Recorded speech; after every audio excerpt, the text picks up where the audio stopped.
Millions of Americans, as you know, are addicted to opioids. Tens of thousands die from ODing on them every year. This is the worst drug crisis in American history by far.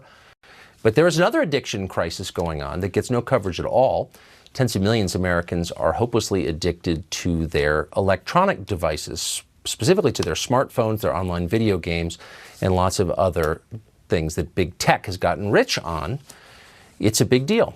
Dr. David Hill is chair of the American Academy of Pediatrics Council on Communications and Media, and he says that smartphone addiction is a crisis for our society. Dr. Hill joins us tonight.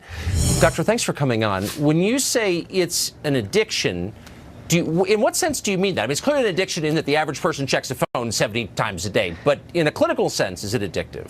Yeah, I don't think anybody would say that it's addictive, Tucker. In fact, the DSM-5, the current statistical manual that psychiatrists use, specifically carve out that there is not really a diagnosis called tech addiction.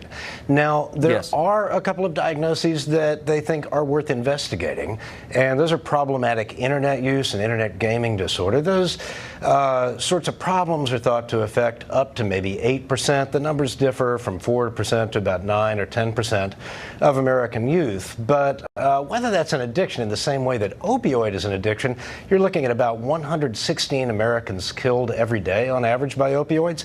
Nobody would say that cell phones are killing 116 people a day. Of course not. But are they degrading our society? Are they making it difficult for people to continue linear thoughts, to read books, to concentrate?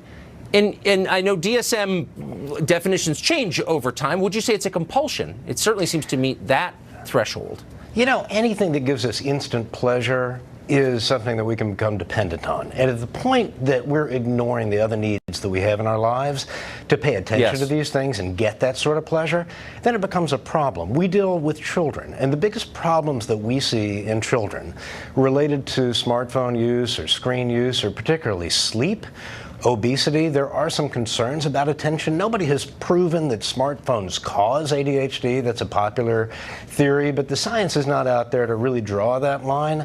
There has been a lot of concern about rising rates of depression and anxiety that are coming along at the same time as rising rates. There's an author, Jean Twenge, who's worked on that, and her argument is that the phones came first, then the psychiatric problems, so maybe the phones caused the psychiatric problems.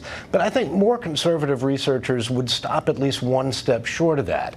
And you're aware of this distinction between correlation and causality. Most people see a very strong correlation, but I don't know that most experts in the field are quite ready to jump to causality.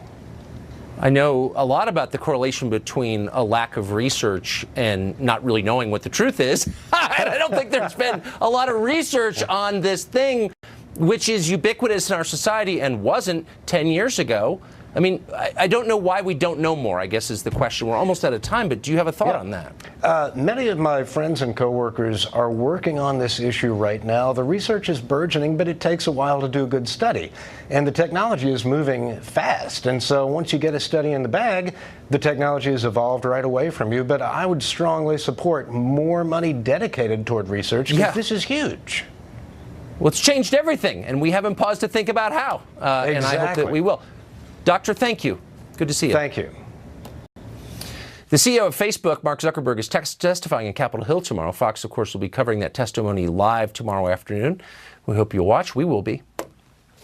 Well, the Boston Marathon, probably the most famous marathon in the world, says that biological males will now be allowed to compete as women in this year's race.